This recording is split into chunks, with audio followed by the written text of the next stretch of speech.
I earned my degree online at Arizona State University.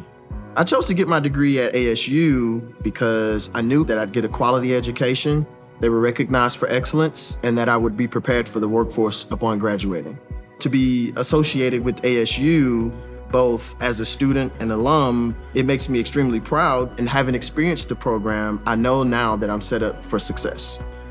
Learn more at asuonline.asu.edu. This is SportsCenter. I'm Christine Lisi. Both New York baseball teams made a move ahead of Thursday's MLB trade deadline. That's bolstered their bullpen, acquired lefty reliever Gregory Soto from the Orioles for 2 prospects. The Yankees acquired third baseman Ryan McMahon from the Rockies for 2 pitching prospects. Yankees were looking for a left-handed bat and replacement at third base. First game of the day, Major League leading Brewers and Marlins still tied at 1, top 7. NFL Vikings receiver Justin Jefferson will miss some time at training camp with a strained left hamstring. He'll be reevaluated by the team next week. Our Harry Douglas. Even though Justin Jefferson can be paired with any quarterback and get the job done, you do want him and J.J. McCarthy, who's taken over as a starting quarterback this year for the Minnesota Vikings, to have those reps and that chemistry together with one another throughout training camp. But listen, hey, you don't push the envelope when you talk about your best offensive weapon and the best receiver in the league. A criminal investigation into finances of the NFLPA include potential misuse of funds and self-enrichment by union officials, according to a confidential document obtained by ESPN. ESPN Radio is presented by Progressive Insurance. Progressive Commercial Insurance flexes to fit your business's needs. From quick repairs to adjustable coverages and even payment options, Progressive Commercial makes it easy to get what you need. Quote today in as little as 7 minutes at progressivecommercial.com. Matt Moscona. I'm very important. After further review. Say it one more time. After further review with Matt Moscona. And here we go. Live from the Mercedes-Benz of Baton Rouge studio. Let's rock! Go!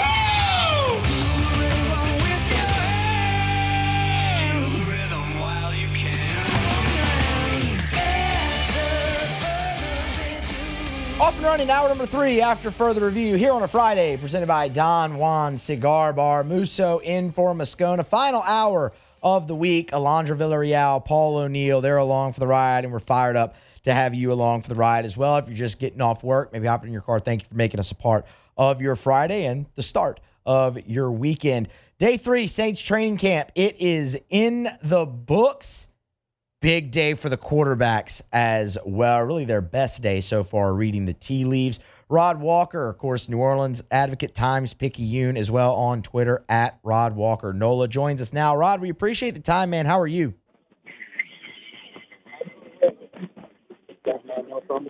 Oh, Rod? Do we have Rod? Alondra, see if the connection there for me, please, actually. I could not hear Rod.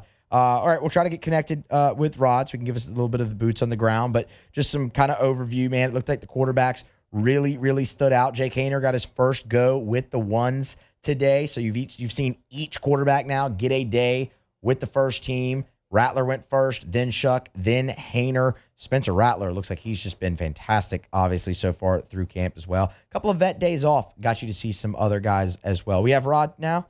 Rod, can you hear me? Yeah, I can hear you well now. All right. Awesome, man. How are you? I'm doing good. Awesome. Thank you for the time. Let's start just straight up with the quarterbacks. Haener gets his first go of it with the ones. Spencer Rattler, another perfect day throwing the football. What did you see from all three? Well, I guess first it's starting with Jake Haener. Kellen Moore, when we talked to him, he kept saying it's a 3-man race. And we didn't know if he was just saying that or if he was really going to, distribute the reps evenly. And today he kind of showed that he was. He gave Jake Haener a chance to run with the ones today, which we hadn't seen. So each quarterback has had a chance with the ones this week in the first 2 days. And Haener was solid, but Spencer Rattler definitely was the best quarterback today. I mean, he was perfect, 6 for 6 and 11 on 11, and then he went 4 for 4 and 7 on 7. Had a really big pass completion to Mason Tipton during practice today, and I just thought he was really solid today. And I think if the Saints if they played a game tomorrow, I think Spencer Rattler would probably start. But that's if they play tomorrow. But I think race is really tight. I just give him a slight edge right now. He was here last year, so it's probably a slight edge over Tyler Shucks and Jake Hayden. But I do think this thing is going to play out. I mean, these guys haven't even put on pads yet, so I try not to make too much of these numbers that you're seeing right now because there's no pass rush. So we don't know how good the offensive line is. We'll get a better gauge, starting Monday. They practice again Sunday, but they don't put pads on until Monday. I think when Monday comes around, we'll get a better idea of who these guys are. And I think Kellen Moore will probably, let them rotate with the ones again at least one more time. And I don't know, but eventually he'll have to make a decision and cut it down to two because these reps are very important, especially for such a young quarterback room. So I mean, you got to get, you got to narrow this thing down at some point. You can't be trying to, distributing the reps evenly throughout the whole training camp. I would think at some point you got to kind of pinpoint who your one or two guys are and kind of roll with them. What has made Spencer Rattler stand out so much? I think he's just been probably a little bit more accurate. I mean, I think he's 15 of 17 through the first 3 days. Just kind of made some good decisions. He did make the one bad decision on yesterday. Or was that 2 days ago? My days are kind of running together. No, that was yesterday. 2 days ago, he threw an interception on a ball that he was trying to throw it away, he said, and just didn't get it far enough in the out of the back of the end zone. And Quincy Riley, the rookie that they drafted, ended up picking it off, and I think that's the only interception we've seen so far. So outside of that, I mean, he's been, just looks pretty sharp.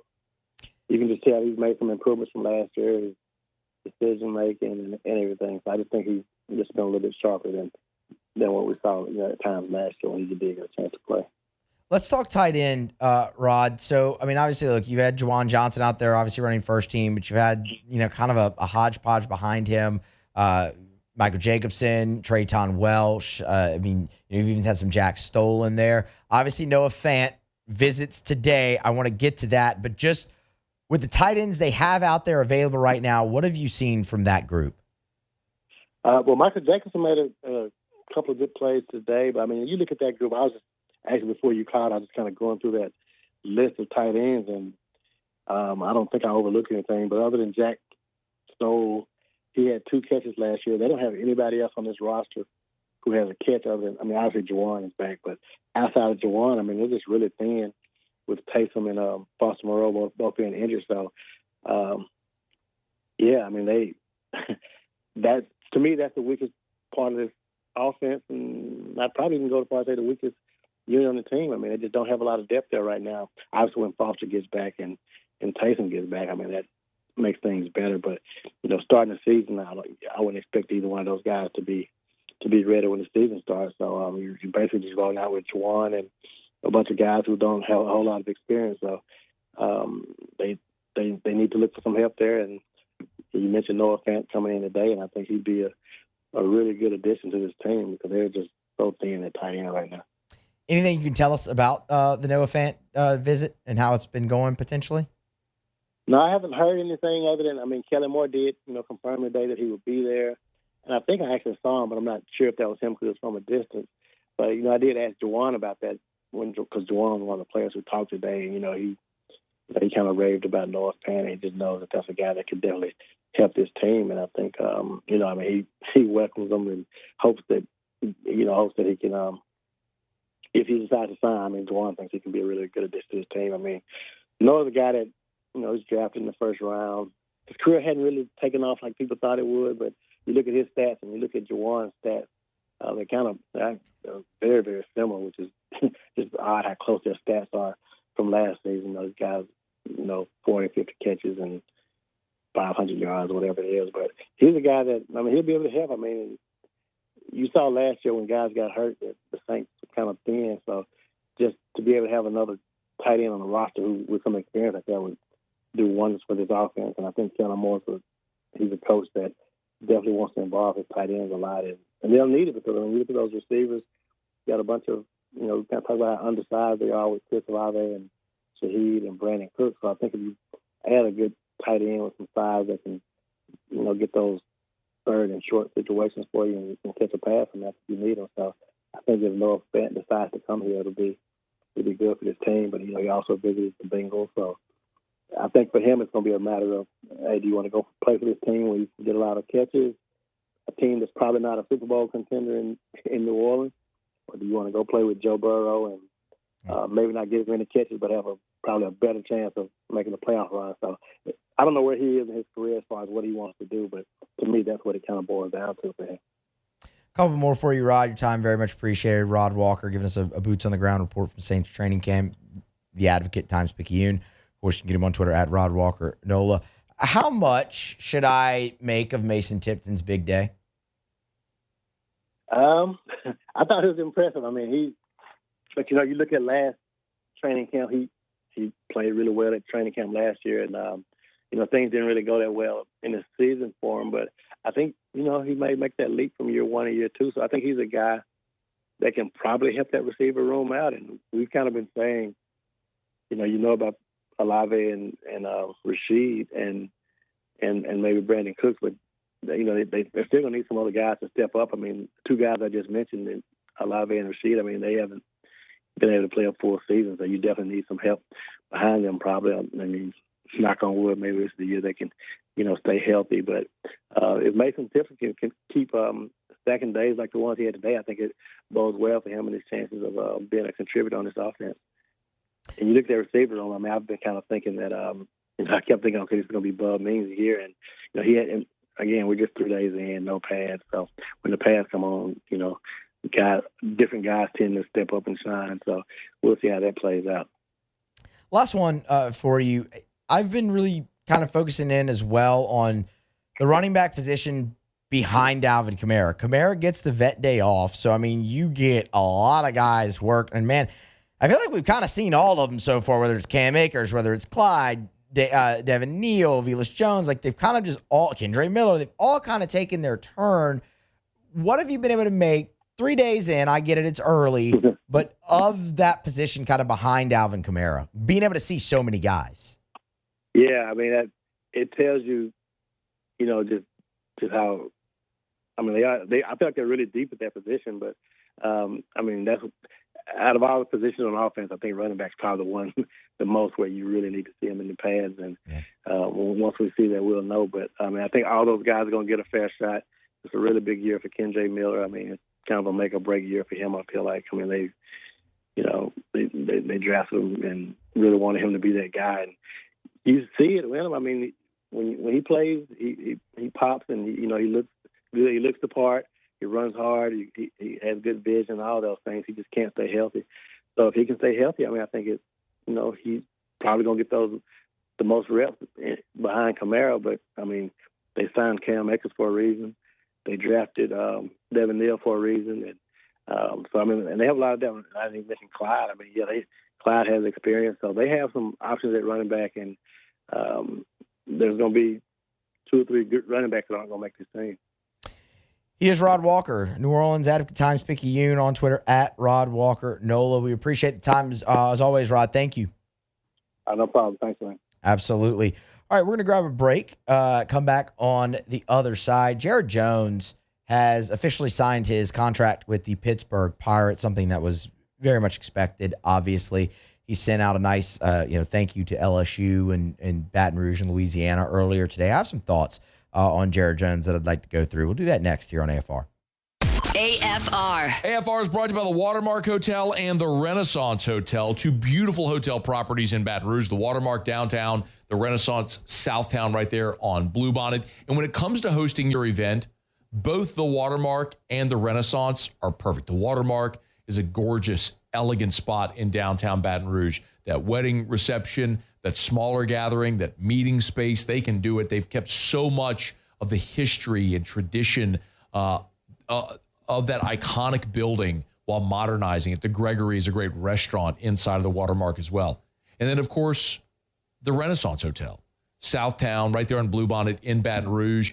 It's more modern. It's a gorgeous, gorgeous hotel property at the Renaissance Hotel where they have meeting space that can accommodate up to 500 people, 7,000 square foot of meeting space, perfectly located right off of Bluebonnet and I-10.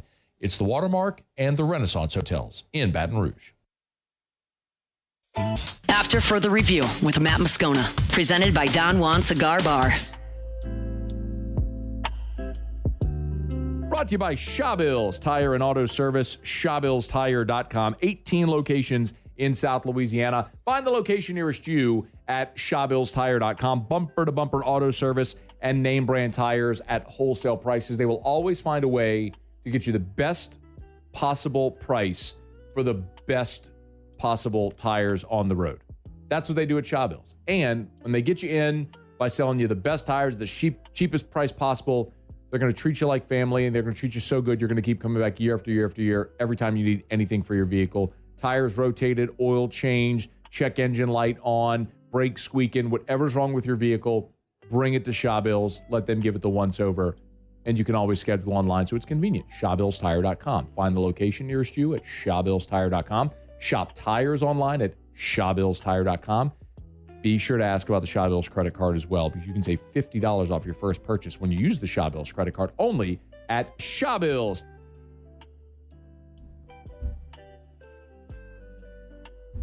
All right, back here after further review on a Friday, presented by Don Juan Cigar Bar.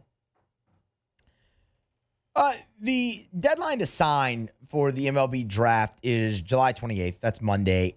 It doesn't really hold any significance for LSU. I mean, the decisions are made, and really the only one that was iffy up in the air was River Hamilton, your right-handed pitcher signee out of the state of Oregon, and he ultimately signed with the Detroit Tigers, I believe on Wednesday is when that was. So, I mean, the decisions were basically made. We're just kind of reacting and kind of looking back here now as they come down. And Jared Jones officially signed with the Pittsburgh Pirates, finally getting that deal done. Forgive me, I don't have the exact dollar amount that Jones signed for. I would assume, looking at the Pirates and what other draftees have signed for, that Jones got a little bit over the slot value in the 9th round. Jones was a top 100 prospect per MLB.com. His slot value in the 9th round was $206,100. So I would think he got at least a little bit above that, maybe in the $350 range, just given kind of the other overslot and underslot deals the Pirates made. I was looking at that a little bit early. So good on him. I know a lot of people saw Jones in the 9th round and thought maybe there was an outside chance, and there just never was. I mean, I heard plenty of that on Musso at the Box. It was just not ever going to happen. And it has nothing to do with his slot value and how, oh man, he'd get more in NIL at LSU or whatnot. It has everything to do with this is his leverage. You have to strike while the iron is hot. You don't want to be a senior sign ever, but especially in the shoes of a guy like Jared Jones, who is he's a player that there are a lot of at the next level.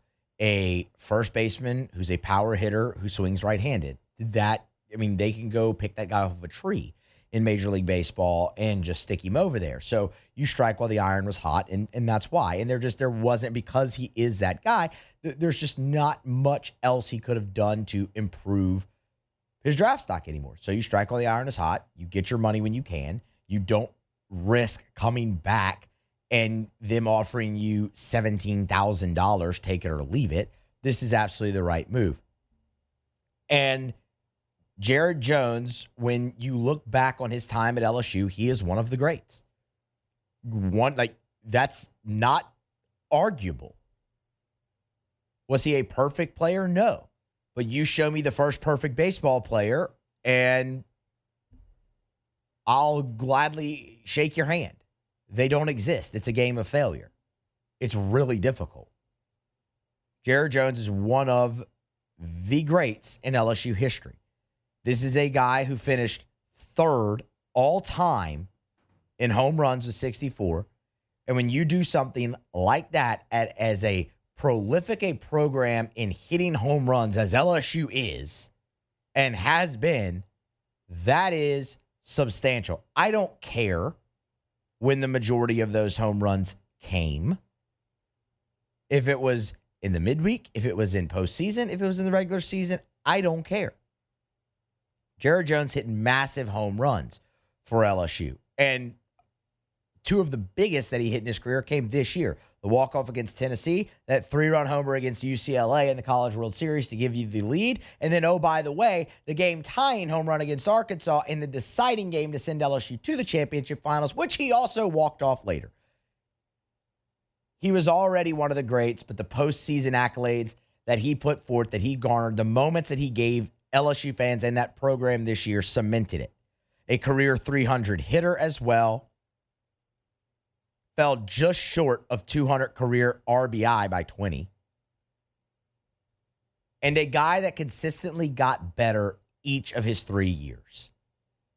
Jay Johnson posted this on Twitter earlier today. As a matter of fact, Jared Jones contributed to 150 wins and 2 national championships in his time. If that's not an all-time great, I don't know what is. And oh, by the way, he had to fill the shoes of Trey Morgan over at first base, which is the most unenviable task I think that Jared Jones had laid at his feet. And he was awesome. He fielded just short of 990 for his career over at first base. And when Jared Jones was in the field, he was at first base.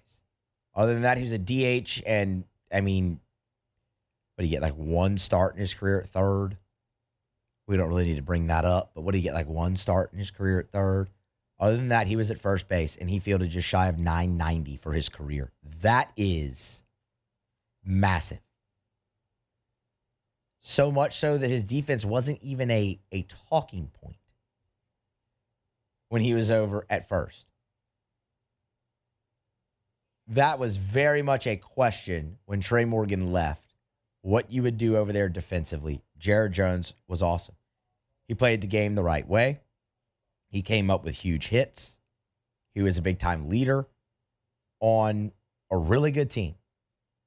And while, you know what, he might not fall into the category of a guy like Cade Anderson or Ethan Fry or Chase Shores who made himself a bunch of money, Jared Jones is a guy who came to LSU from the state of Georgia and leaves as one of the all-time greats and now fully understands what this program means and that it meant an awful lot to him. And he made that abundantly clear when he said his goodbye on Twitter earlier today with one of those, statements that you see players often release in their times, saying, forgive me, I have to find it.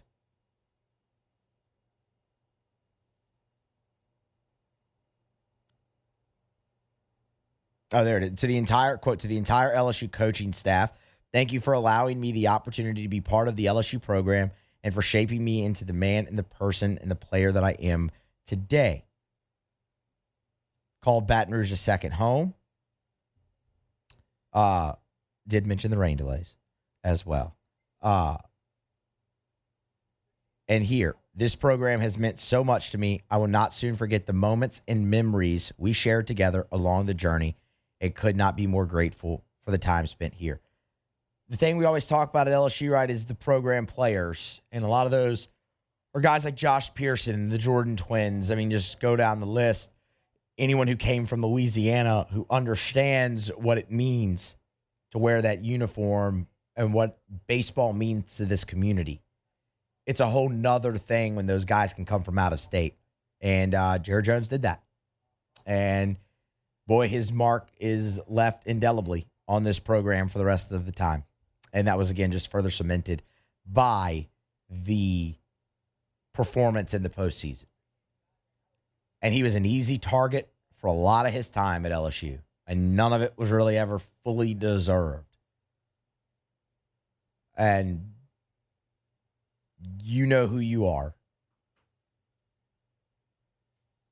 That's one of the all-time greats. Congratulations to him on starting his professional career. And you know what? If and when it clicks, he'll play a lot of meaningful baseball as a professional until he decides to ultimately hang it up. So congrats to Jared Jones, a great Tiger. All right. We will grab a break. We will come back on the other side. Switch back to Saints one more time. We've talked so much offense today, but Kellen Moore did touch on the defense a little bit. I want to let you hear what the head coach had to say, give you a little bit of thoughts. We roll along here on a Friday edition of AFR, presented by Don Juan Cigar Bar. AFR. GLO. GlowResources.com. GlowResources.com. Glow Resources, they are complete employer solutions. Get them by Glow Resources or go to GlowResources.com. If you're a business owner and you want to be more efficient, maybe you're really struggling to find the right person in your job at your place to make your business more efficient. Maybe you're struggling to find people who are responsible, people that show up on time, people that are efficient when they work. You ever had a job where you think, man, that should have been done in 2 hours and it takes 8 hours? Well, what if you had the right people to get that done? I'm telling you, Glow Resources can find them. And while their corporate headquarters are here in Baton Rouge, which I love about them, by the way, they've got offices in Miami, in Orlando, in Houston, in New Orleans, in the Golden Triangle, and they service businesses all over the world. So no matter where your business does business, if you need the right people, you need Glow Resources. After Further Review with Matt Moscona, presented by Don Juan Cigar Bar. We're brought to you by Rouse's, Rouse's.com, Rouse's.com. They got Rouse's everywhere, y'all. Speaking of which, you need to save some money? Go to Rouse's. Get the weekly ad. Go to Rouse's.com. You can click on the weekly ad. You're going to shop for your groceries. You're on a budget. Rouse's is going to help you save. Or just go to Rouse's and look for the Rouse's branded products, because one of the most impressive things about Rouse's is whenever they have that Rouse's, the R logo with the circle around it. If you see that Rouse's branded logo, so their products, they always do whatever they can to source locally. Whatever ingredients they can source locally in Louisiana, they do it for their products. And they're going to save you money. Great quality products will save you money, and always a friendly atmosphere as well. It's Rouse's. The official supermarket of the New Orleans Saints, Rouse's.com. Rouse's, this feels like home. All right, getting close to the end here on a Friday edition of AFR. I want to switch back to the Saints here momentarily. We've talked so much this week in the first 3 days of training camp about the offense. And obviously there's a ton of reasons for that. First and foremost, you have a quarterback competition, and it's a three-way race right now, and it's between three young guys. Like, you don't have a veteran in that room. There's a lot of interesting dynamics between a second-year Spencer Rattler and then a rookie in Tyler Shuck. There's a lot of reasons you'd focus on that. Kellen Moore is an offensive head coach. Like, of course, the main focus is going to be on offense. Tight end has come in, to the foray here. You've shuffled the offensive line. There's just a lot of reasons the main focus has been on the offense. But through the first 2 days of camp, as you're expecting, the defense was ahead. And the defense had two really nice days the first 2 days of camp before the offense punched back here on Friday. So Kellen Moore was asked about the defense. And it's important to note, and we talked about this with Rod Walker when he was with us earlier, the pads have not come on, not just in training camp. The pads have not come on at all in this offseason.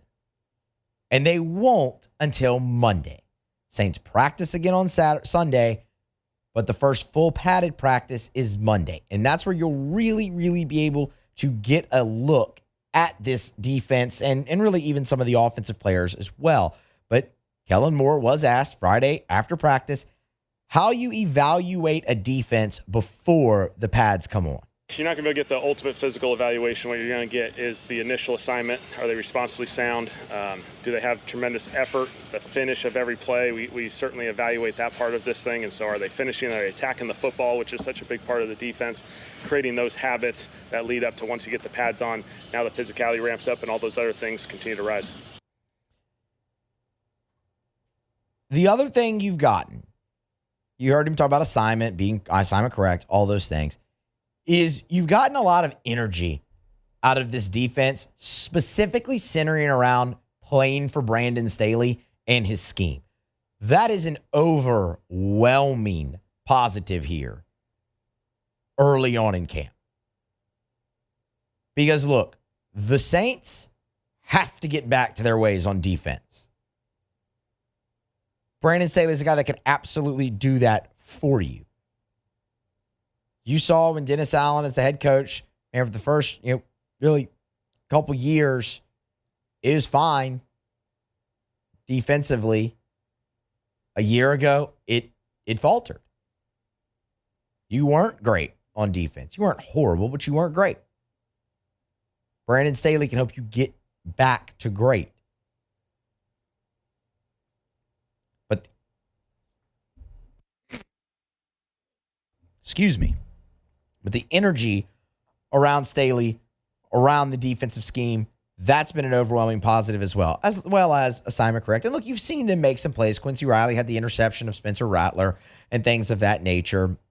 You've seen a lot of pressure on the quarterback, albeit, you're not actually sacking, you're not actually getting home or anything like that. It's just a tap on the shoulder, but you've seen good pressure early and creative ways with the pass rush. All of that very encouraging. Now, when talking about physicality, Kellen Moore was asked about one player in particular, and that was Danny Stutzman. Here's what he had to say on the rookie linebacker out of Oklahoma. Done a really nice job. I think he plays with extreme effort. He plays really, really confident, and I've really enjoyed seeing him just take command and communicate. I think that's the biggest part of being one of those backers is you're in the middle of the whole thing, and you got to be able to communicate with everyone, make sure everyone's on the same page, and he's taking advantage of these reps. I was so jazzed when the Saints drafted Danny Stutzman. Like, that fired me up. That felt like an absolute steal. Absolute steal. This is a guy who you just heard there. Great motor, great effort, and the physicality. That's what stood out so much. I can remember Eagle 98.1 game day, pregame this year. LSU's playing Oklahoma. At that point, Jim Nagy was the executive director of the Senior Bowl. Talked to him about Danny Stutzman on that show preceding that game. And, he could not say enough great things about the player, about the young man, and physicality was at the top of that. Consistency as well. And it's a consistency in performance, but that comes with the consistency and the effort that Kellen Moore was just talking about. 3 straight 100 tackle seasons for Danny Stutzman to end his career at Oklahoma. He fell just shy of 400 career tackles in college. That's his game. Tackling machine. And he brings bad intentions. When I talked earlier this week about things we were watching in training camp, gave you 5 of them. One of them was the rookies on defense. And that starts first and foremost with Danny Stutzman. Do I want to see Jonas Sanker? Absolutely. Do I want to see Quincy Riley? Of course. But, man, you look at the linebacker spot for the New Orleans Saints, and Demario Davis is not getting any younger. You have Pete Werner. You got a guy like Nephi Sewell. Like, there's guys you have there.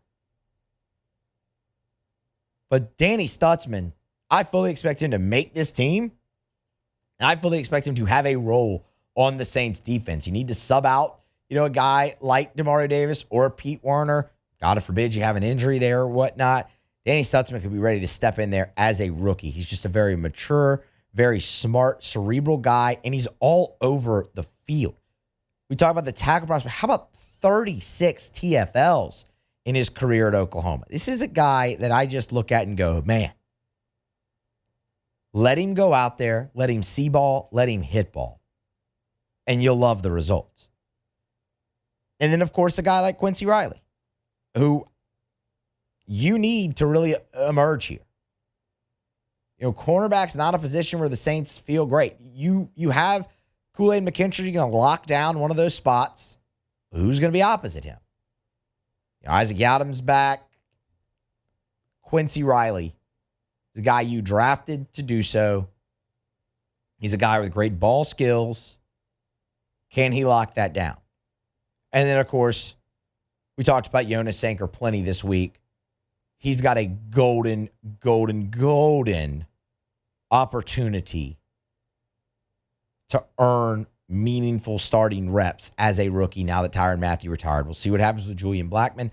Obviously, Jordan Howden has played quite well so far in the spring and the summer and is really a veteran presence at this point in the New Orleans Saints defensive backfield.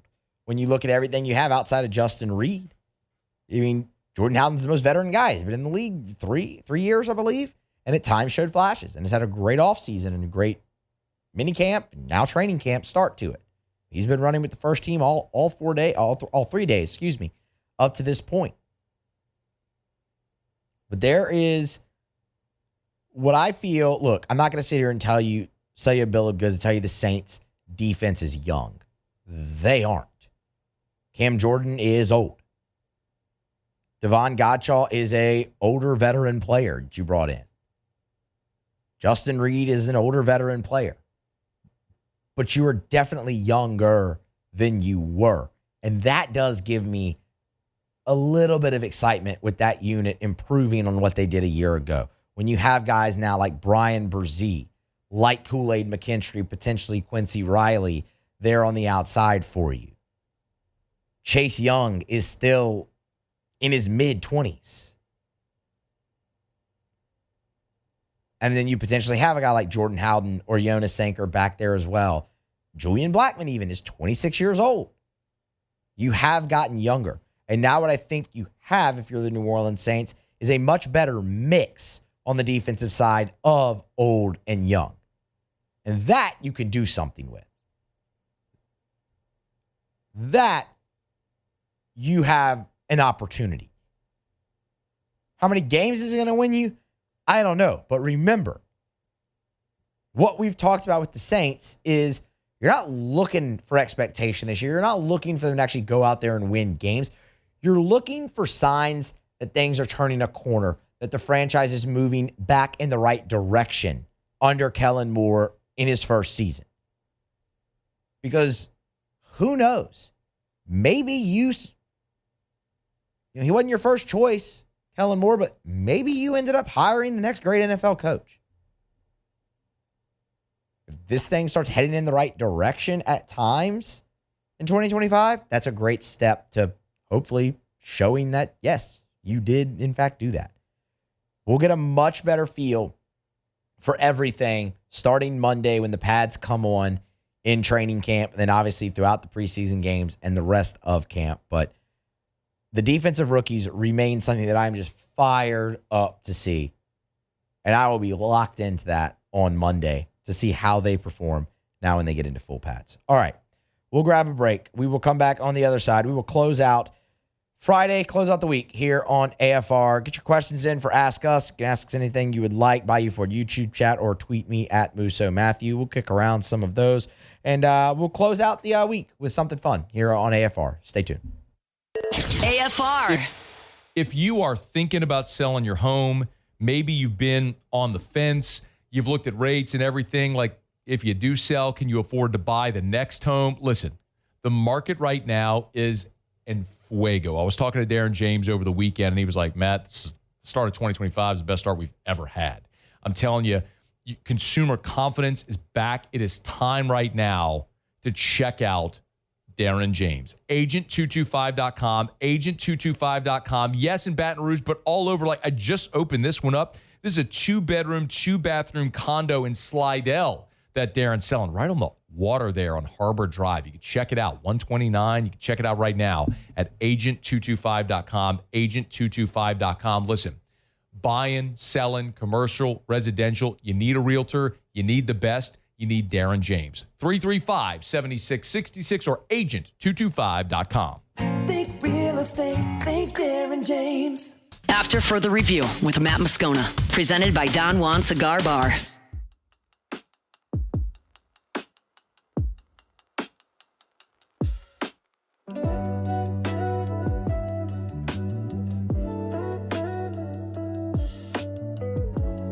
Brought by Parish Construction Roofing, parishbuilt.com, parishbuilt.com. Tell you every day, do business with someone you know. That's me and Terrio and Richard Tilley and Joe Morales and Trent Davis and our whole staff. We appreciate everyone so much who's giving us the opportunity. Our commercial roofing manager, Matt Pearson, sent us all a text that we were just awarded a large commercial roofing job today, and they heard us talking about it. Yes, of course, at your home, any roof repair, replacement, we love to help you out. We can install gutters for you. We do soft wash, do all of it. But I want to remind you that we are a commercial roofing company as well. So if your commercial building needs a new roof or repair, you're having any issues whatsoever, we have the best guy. We went and scoured the world and found Matt Pearson in Florida, and we brought him to Baton Rouge. I'm convinced there's not a soul alive that knows more about commercial roofing than Matt Pearson. So if your commercial building is having any roof issues, roof repair, replacement, or you just need options, trust me, have a conversation with Matt Pearson. We'd love to help you out. Parishbuilt.com, parishbuilt.com. All right, closing out the week here on AFR, presented by Don Juan Cigar Bar. Musso in for Moscona. Moscona's back on Monday. All right, Alondra, you were telling me something in the break about some no context Dave Aranda. No what context happened? Dave Aranda. I honestly was trying to look just now to what the question that was asked was. So I don't even really have context either. And you don't know, you haven't seen this video I at have all. not. I did not see this at all today. I guess Dave So Aranda Dave met with... Aranda is like going viral right now. Okay, I guess he met with the media today. Maybe Yeah. they opened fall camp or something like that. It looks like helping coaches help kids, like a THSCA Okay, so like a charity, thing. a charity Yeah. event. Okay. Yeah. And I'm trying to find out what the question was, but the question was. Well, wait, I don't know if I want to know. Okay, we'll just play it. Do we have the audio? Okay, all right, let's go ahead. What? No context, Dave Aranda, go. There's a scene in The Wolf of Wall Street when they're talking about throwing midgets, and it's like, hey, this midget, can he, can he roll there? And you go, no, he doesn't roll. You throw him. You know what I mean? And they're made for throwing. And then after a while, they start talking, and they go, well, you know what? I think if you start talking, they may think they know we're making fun of them. The midgets may think we're making fun of them. So then I'm gonna start. They may get mad at us, and then the guys go, well, what we need to do is make them think they're one of us.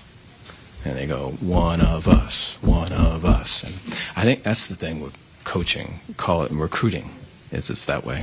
They talk about acquiring players, getting rid of players, just like that. And the whole thing underneath all that is they make them think they're one of us. You know what I mean? And it's like, but I don't know. Do you have to do that to win? That sucks. Yeah. What in the world was that? What? That was about football. That. Apparently, yeah. I love how it took us to the entire Wolf of Wall Street scene there as well. Great movie, by the way. It's been a while, man, since I've sat down and watched Wolf of Wall Street. Need to do that. I have it on DVD if you want to borrow it. Alondra, I don't own a DVD player because it's 2025. I'm just saying. And the TVs I have in my home, I don't think even have capability to hook up to a DVD player anymore. Do smart TVs hook up to DVD players? Probably. Can they? I didn't know. I have no idea. I've never tried. Yeah. I just play them on my Xbox. Because, see, that works. Yeah. I would just I think the only plug that actually comes out of the TV now is the power. HDMI, right? Well, that and the power. Yeah. So I don't know if you have, because DVD players usually have the red, and you got the to white, connect. and the yellow. Yeah. I don't even know if that's even possible. But no, yeah, great movie. Anyway, back to. Okay, you said you found the question. Yeah. All right, now I want to know, because he did not say anything about football in there. He just talks about midgets and throwing them or rolling them. One of us. Yeah. The question was, have your fears about the transfer portal and paying players come to fruition? And that was his answer. Bro, what? First of all, that's a yes or no question, Dave. That's a yes or no question. That's it. What in the world? Our guy, man, Dave Aranda, 2019 national champion. Love the guy to death. Have you ever seen the video of Dylan Gabriel? And he's talking about, we should do fireworks. We should do more domes. We should do grass. No. Let's do more games in domes. And the caption was the edible hit mid-interview. That feels like what that just happened. Yes. To Dave Aranda. Okay, maybe you could have just made the "it's one of us" reference without talking.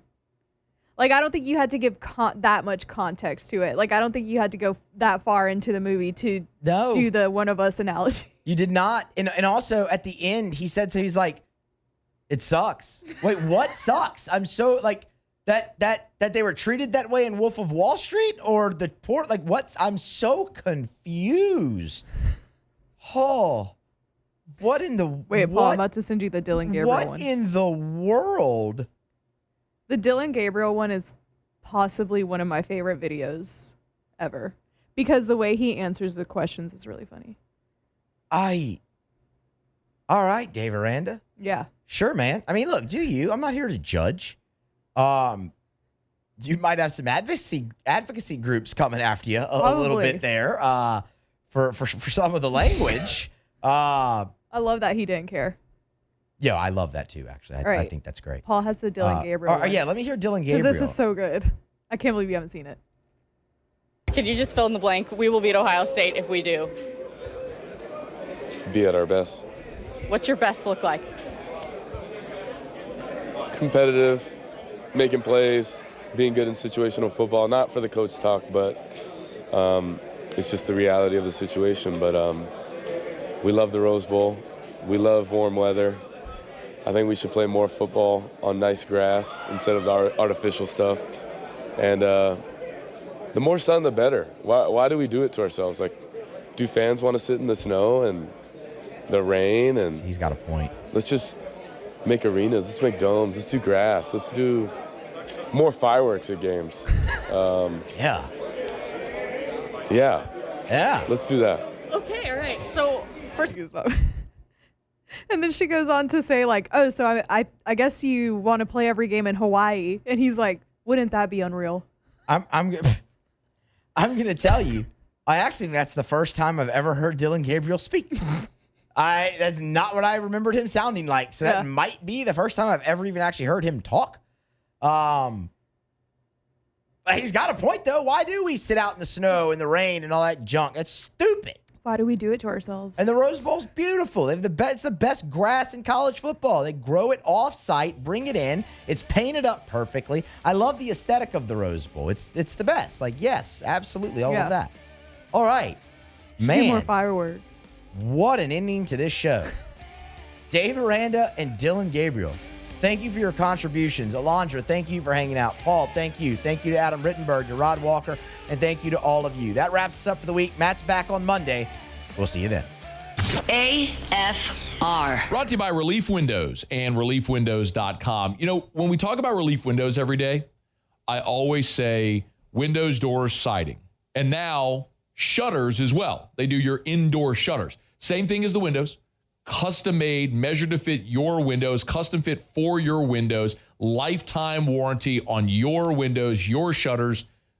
But Brandon, you often hear say their number one product is customer satisfaction. And that's not just a catchy line. That's not a cliche phrase. Have an experience with Relief Windows and you'll understand. They go to the ends of the earth to make sure their customers are thrilled with the work they do. As a matter of fact, Relief Windows never takes $1 from you. You will not, no deposit, no down payment. They take all the risk. They will not take $1 until you're thrilled with the work they do. Who else does that? Only Relief Windows. Check them out online at ReliefWindows.com.